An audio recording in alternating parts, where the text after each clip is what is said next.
Assalamu Alaikum wa rahmatullahi wa barakatuh. First of all, I would like to congratulate the Unified Muslim Medical Association for this very successful and timely Islamic Medical Conference. I am very humbled and thankful to the organizers for inviting me to shed some insights regarding a very relevant topic tonight. I am Dr. Sarah-Laida Isnani, and I'm here to talk about the guilty pleasures of diabetes during Ramadan. This is basically a discussion of the diabetes and Ramadan practical guidelines of 2021. We have been waiting for the holy month of Ramadan the entire year. And aside from being obligatory for all Muslims who have reached puberty, it is also believed that this month has the greatest spiritual rewards for good deeds. On the medical side, it also has its benefits by way of weight loss and cessation of vices such as smoking.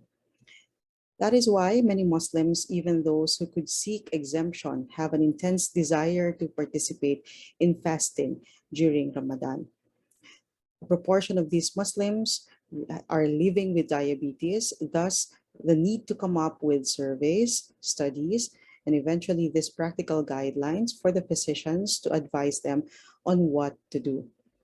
However, since 2001 up to the present, most of the guidelines available for the management of diabetes during Ramadan represents expert opinion rather than medical evidence. This is my topic outline for tonight. I'll be discussing a little about the epidemiology of diabetes and fasting. I'll revisit the physiology of fasting during Ramadan, risk stratification of people with diabetes during Ramadan, and the meat of my discussion would be on the management of diabetes during Ramadan, especially for subset of patients with type 1 diabetes, type 2 diabetes, and diabetes in pregnancy. And lastly, the risk of fasting during Ramadan. Here I'm showing you the different proportions of Muslim in different continents around the world. I wanted to direct your attention to the Asia Pacific region, wherein the estimated Muslim population is 900 million, and that makes around 61.7% proportion of Muslims in the Asia Pacific region alone. In 2010, it is estimated that there are 1.6 billion of Muslims worldwide, and this is projected to increase by 73% by 2050. And that makes Islam as the fastest growing religion. There are a lot of studies and surveys that have been made since 2001, wherein the first survey was done by the EPID-DIAR study, followed by DAR-MENA type 1 diabetes in 2016.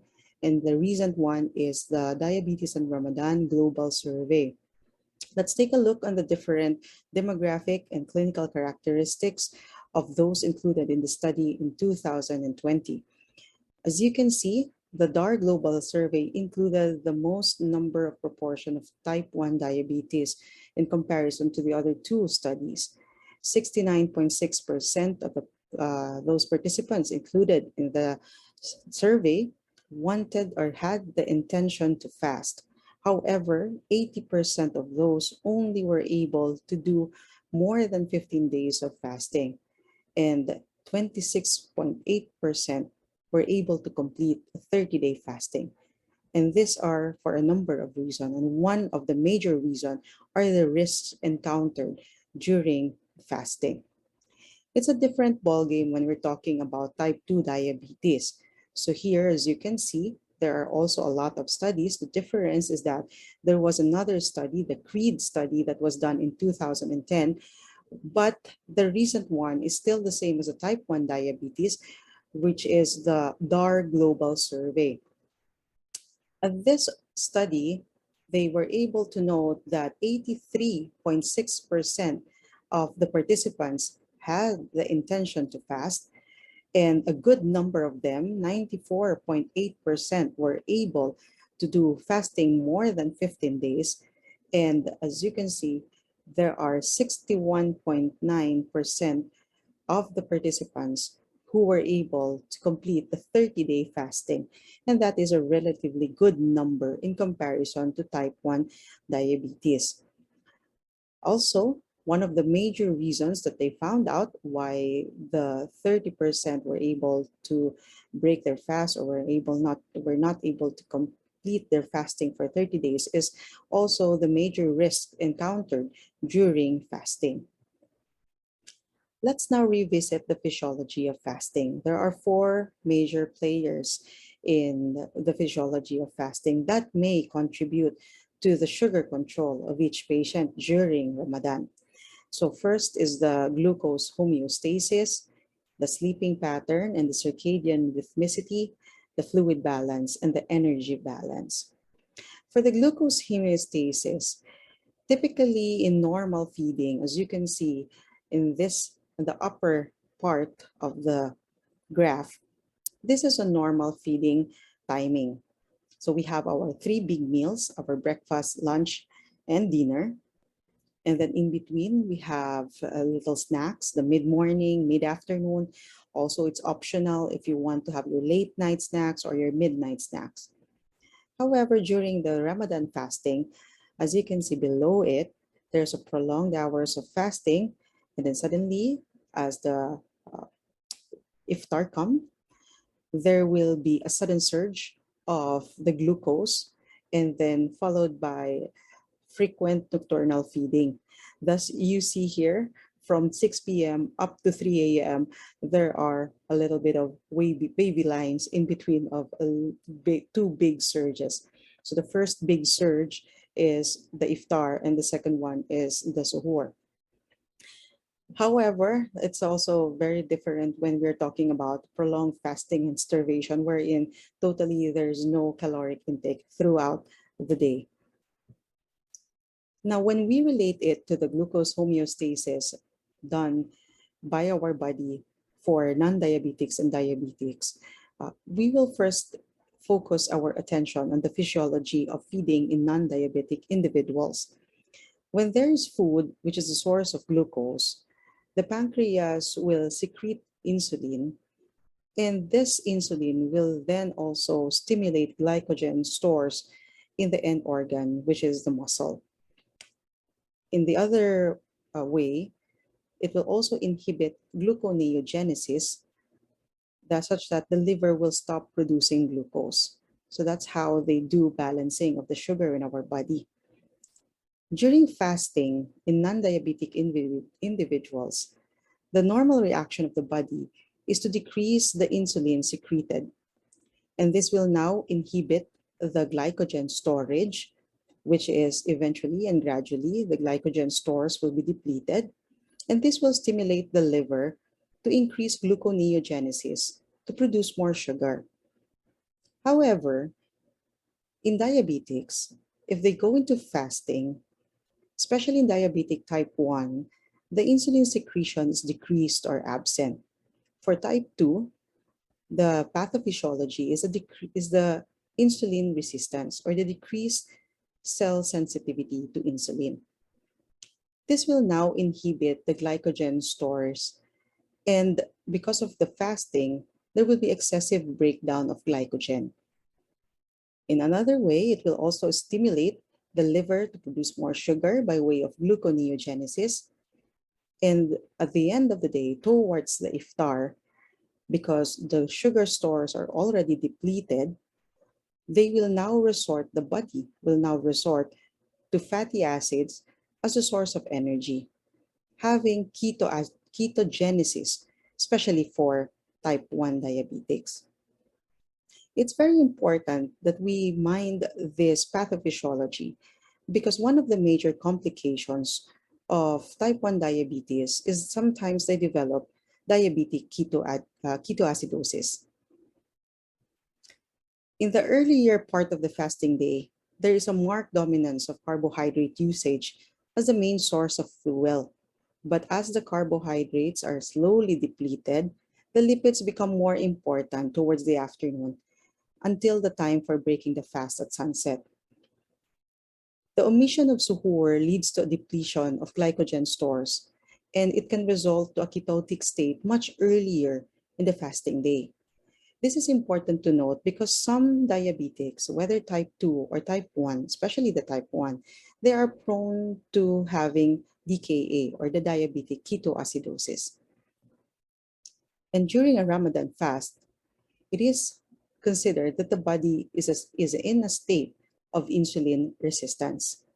What do you mean by insulin resistance? The insulin resistance is the ability of the body, of the cells, to recognize the presence of the insulin to absorb more glucose. When we use a continuous glucose monitoring, we were able to note that after suhoor, the body is gradually depleted of there's a decline, a steady decline of the sugar until iftar. And after iftar, we can now see a sudden surge of the glucose, which can relate to the excessive caloric intake after breaking the fast. How about the sleep pattern? For the sleep pattern, normally in non-Ramadan, we wake up at 6 a.m. and sleep around midnight, and we have our 3 big meals and of course optional snacks during the day. The point here is that we have a continuous hours of sleep during the night and a continuous waking time during the day. However, during Ramadan, we have interrupted sleep such that during the morning, we wake up for suhoor, and then we try to take a nap, and then wake up again during the morning after 6 a.m., try to take a nap after probably the midday prayer after duhur, and then wait for iftar at sunset, and then sleep again after probably tarawih or after tahajjud. So there is an interrupted sleep during Ramadan time. And it was noted in studies that sleep deprivation has been associated with decreased glucose tolerance. And interrupted sleep can also lead to weight gain. The fluid balance is also important for glucose tolerance. Here I'm showing you the fluid deficits during prolonged overnight fasting in healthy individuals. As you can see, the body weight slowly declines over prolonged hours of fasting. And at this point also, the body is depleted of fluid. This is important to note, especially for our elderly patients who is very prone to dehydration. And dehydration may as well cause orthostatic hypotension, which may cause falls and collapse. So if the patient is very prone to dehydration, we can advise them on what to do prior to Ramadan. The energy balance is very important because one of the key findings in decreasing the blood sugar level in diabetic patients is in the form of exercise. However, in Ramadan, most of our days are spent praying, reading the Quran, limiting our rigorous physical activity. So the total energy expenditure, or the TEE, in Ramadan is lesser compared to the TEE post-Ramadan. The resting metabolic rate, or the RMR, in Ramadan, of course, will have a greater expenditure compared to the RMR post-Ramadan. However, when it's plotted in a side-by-side comparison, there is actually no significant difference between the TEE and RMR during and post-Ramadan. Now that we know the physiology of fasting, we now go to risk stratification. The healthcare providers or healthcare physicians managing high-risk individuals that insist on fasting must be conscious of the potential dangers and should quantify and stratify the risks for every person on an individual basis. Some of our patients, I'm sure you have encountered, that despite the risks that you were able to tell them, they will still insist on fasting. Now, this is something that can help you in objectively telling them about their risks. The Diabetes and Ramadan study group were able to develop risk scoring. And this will take into consideration a lot of different criteria. Number one is a diabetes type and the duration. Type 1 has more risk, has a higher risk compared to type 2 diabetes, as well as the duration of more than 10 years puts them at a higher risk, probably because at this point in time, the patients will already have micro and macrovascular complications. Of course, the presence of hypoglycemia is very important in considering the risk. If the patient already had an episode of hypoglycemia, the fear of having another one will allow them to prophylactically overeat, or they will withdraw from their medications altogether.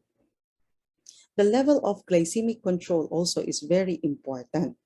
The more uncontrolled the sugar is, the higher is the risk, because the patients will tend to use more oral anti-diabetic agents or insulin to control the sugar, which also again puts them at a higher risk for hypoglycemia.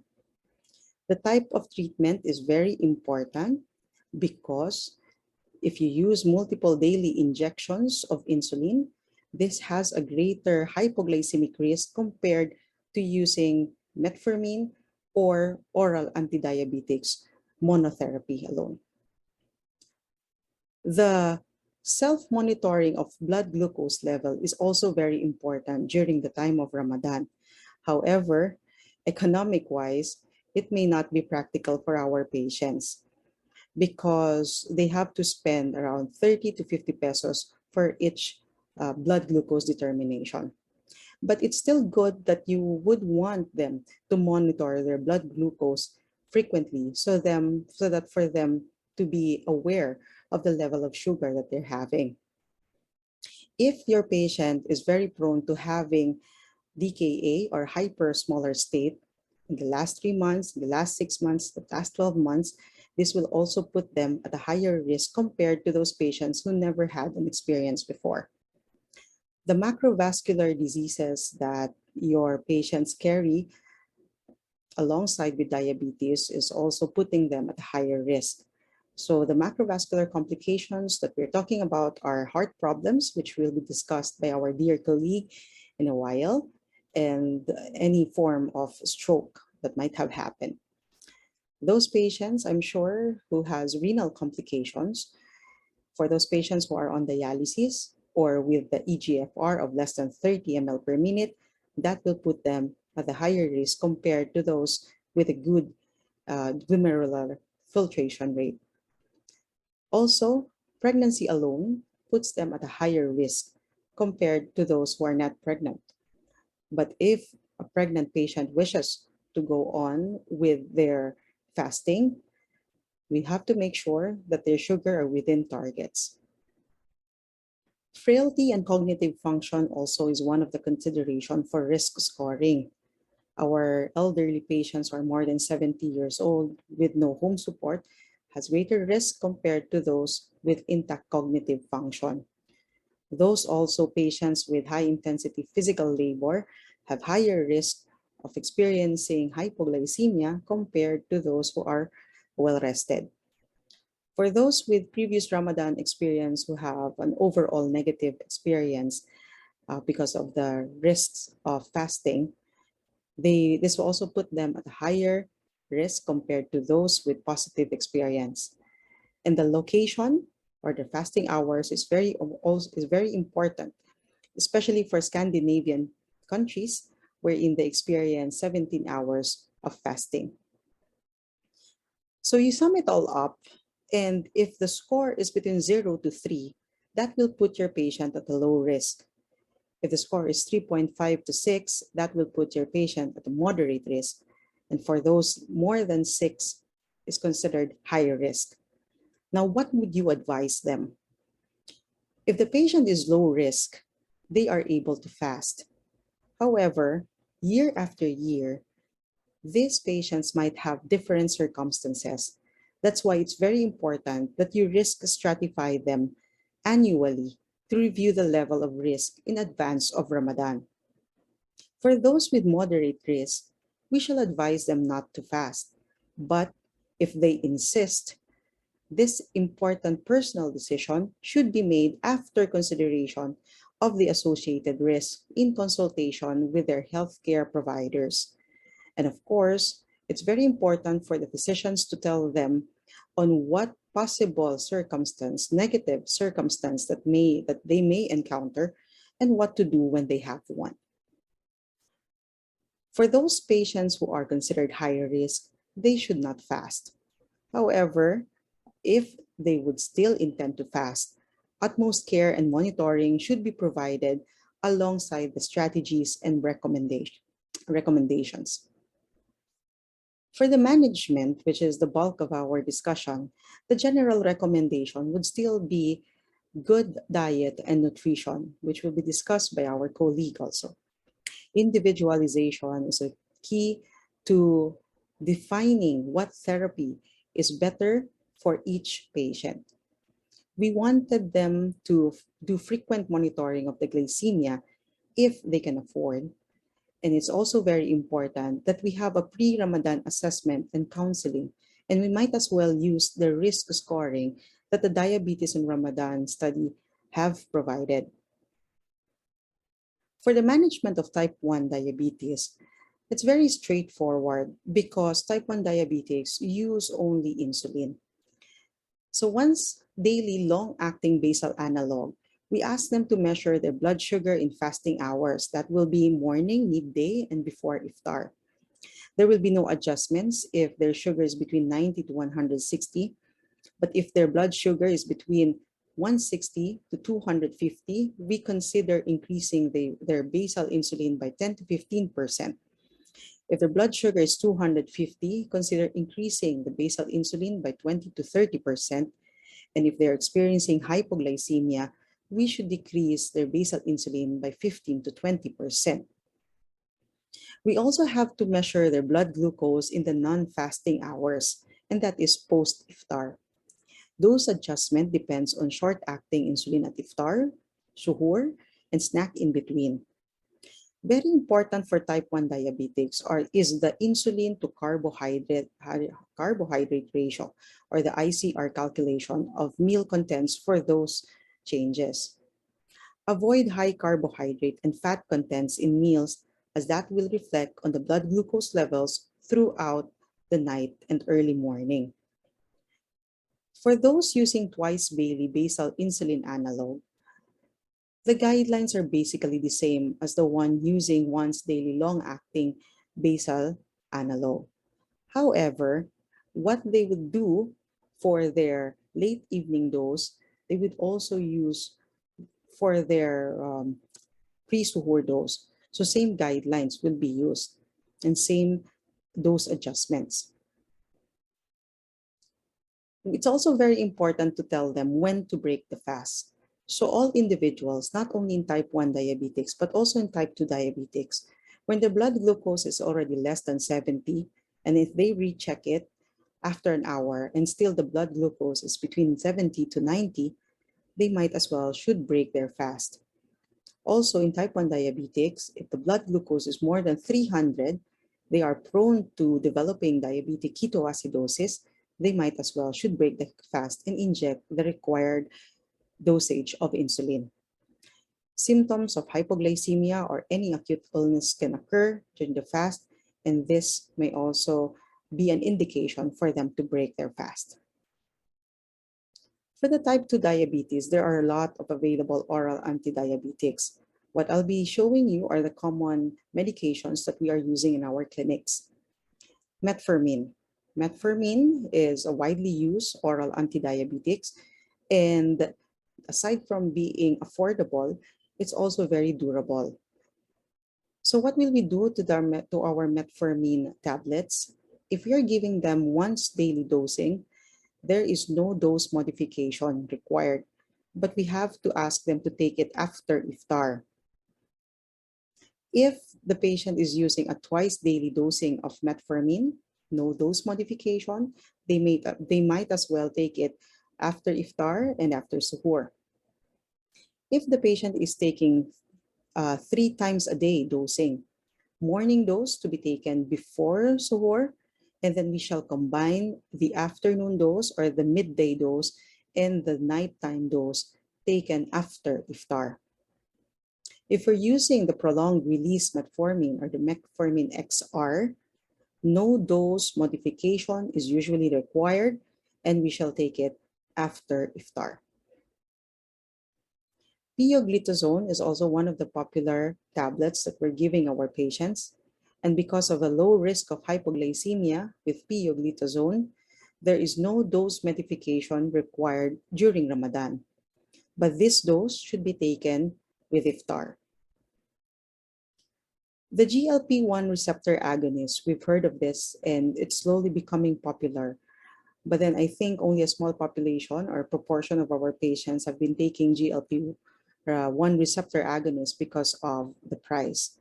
But if you have a patient who's taking one, as long as liraglutide, lixasenatide, exenatide have been appropriately dose titrated prior to Ramadan, and that would entail at least 2 to 4 weeks, no further treatment modifications are required. For the DPP-4 inhibitors, our favorite tablets, our sitagliptin, vildagliptin, DPP-4 inhibitors do not require treatment modifications during Ramadan. So they may as well take it after suhoor and after iftar. For the sulfonylureas, one of the old and popular medications that we've been giving our patients, these are the gliclazide, our glimepiride. Once daily dosing, we can take it instead before iftar or immediately before iftar. In individuals with well-controlled blood glucose level, we might as well reduce them. So for example, if we're taking a gliclazide 80 milligrams, we might as well advise them to reduce the dose to half, or if they're taking 60 milligrams, we might as well advise them to take 30 milligrams instead, provided that their blood glucose level pre-Ramadan is controlled.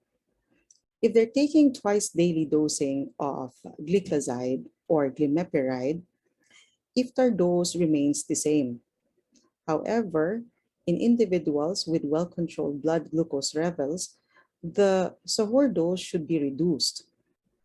Older drugs in sulfonylurea class, such as glibenclamide, they carry a higher risk of hypoglycemia. So overall, we shy away from using it. Instead, we replace it with a second generation sulfonylurea such as gliclazide, our gliclazide MR, and the glimepiride.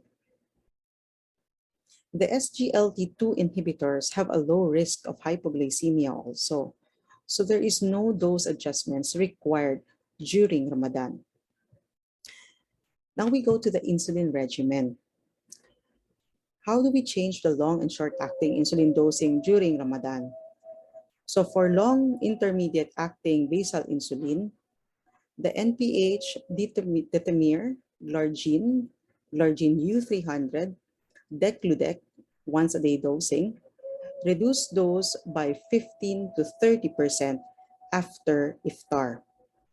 Those requiring twice daily, which is your NPH, detemir, or glargine, take the usual morning dose and give it at iftar, and then reduce the evening dose by 50% to be taken at sahur. The key here is that we are interchanging the dosage that we are giving our patients. Instead of the usual daily dosing that we have a greater proportion of insulin dose before sahur, we interchange this dose wherein the pre-iftar dosage is greater than the pre-suhoor dosage. The short-acting insulin have a normal dose at iftar. The lunchtime dosage is omitted, and we reduce the suhoor dose by 25 to 50%. This is a short flash of how you would advise your patients to adjust their insulin should their should their sugar shoot up. If it's more than 200, you tell them to increase their basal insulin by 4 units and increase their short-acting insulin by 4 units. However, if it's the opposite, if their patients are already experiencing hypoglycemia, you tell them to reduce the basal insulin by 4 units and the short-acting insulin by 4 units. How will you change to premix insulin dosing during Ramadan. So your premix insulin dosing is the 70-30 insulin. Once daily dosing should be taken normal dose at iftar instead. And then the twice daily dosing, take the normal dose at iftar and reduce the sahur dose by 50%. For those with 3 times daily dosing, we omit the afternoon dose, adjust the iftar and suhoor doses, and carry out dose titration every 3 days. So the dose titration is shown below. The problem with pre-mixed insulin is that because it's already fixed dose combination, which is there is 70% of the intermediate or the basal insulin combined with the 30% short-acting insulin, it puts us at a difficult position wherein we are given a limited room to be flexible about the dosage changes.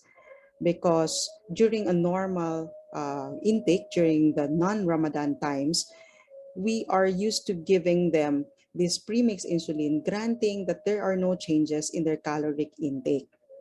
However, it's a little bit difficult during Ramadan because there is a prolonged hour of fasting, and using a premixed insulin will put them further at the risk for hypoglycemia. So what to do? If you can change your premixed insulin to a basal bolus type of insulin, wherein you give a basal insulin and also a short-acting insulin, that would be better because it's easier to titrate and to adjust. How about those with diabetes in pregnancy? So as you can see, it's a little bit complicated, no, for pregnant patients, and the basal insulin is generally reduced. And also if they're taking NPH insulin, the NPH that should be taken during the morning will be instead taken during iftar, and the insulin dose that will be taken at suhoor will be given as 50% only in the morning. Also very important that these patients have a 5 to 7 point glucose monitoring done. Now, for the last stretch of my lecture, the risk of fasting during Ramadan, we have this major risk, and number one is hypoglycemia. We don't want our patients going into hypoglycemia because it's a really difficult feeling, and it will give them also the excuse not to maintain their medication or the excuse to overeat. Also, in type 1 diabetics or the type 2 ketoacidosis prone diabetics, they may develop diabetic ketoacidosis. So if for patients having good glucose monitoring, we advise them to do a 3-point monitoring if they can afford. Also, dehydration, especially in our elderly patients, we try as much as possible to inform them or to educate them that hydration is really the key when they reach their non-fasting times. That is after iftar to pre-dawn. Also, in patients with comorbidities, with cardiovascular problems, with other problems such as renal problems, we actually educate them on how to use their medications and how to go about with their fasting. So in summary, diabetes is not a hindrance to fasting, but there is a need to do counseling on the risks that may be encountered when doing so. The changes in the glucose homeostasis, sleep pattern, fluid and energy balance may affect the sugar control during fasting. And individualized treatment is the key in glucose control during fasting, and the risk scoring may be helpful in decision making. And it is important to advise patients on the risks of fasting, when to break the fast, and reassurance that their healthcare providers, and that would be you, will be guiding them all the way. May this Ramadan be successful for all of us and provide us with good health. Thank you very much.